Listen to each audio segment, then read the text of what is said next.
November মাসের এক স্নিগ্ধ সকালে চারিদিকে সবুজের মাঝে এই হলুদ ফুলের সমাহার।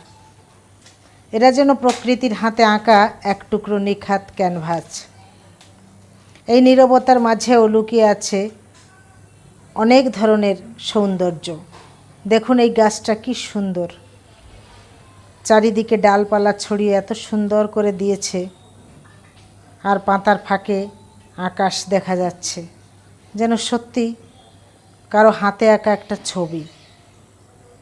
তো দেখুন, এই হলো একটা পরিশ্রমী অতিথি, এটি একটা ভ্রমর। তো ঝিঙে ফুলের হলুদ পাপড়িগুলো তার জন্য যেন এক রাজকীয় ভোজের থালা। সে আসছে, ফুলের উপর বসছে, আবার উড়ে যাচ্ছে, আর পরম যত্নে মধু সংগ্রহ করছে। এইটুকু সময়ই সে তার সারাদিনের রসদ জোগাড় করে নেবে। উড়ে যাচ্ছে, আবার ফুলের উপর বসছে, যেন ফুলকে সে কোনো এক গোপন বার্তা পৌঁছে দিচ্ছে। এটা শুধু মধু সংগ্রহ করা নয়, প্রকৃতির এক গুরুত্বপূর্ণ দায়িত্ব পালন। এই ছোট্ট প্রাণীর মাধ্যমেই ফুল ফল হয়ে ওঠার বীজ বপন করছে।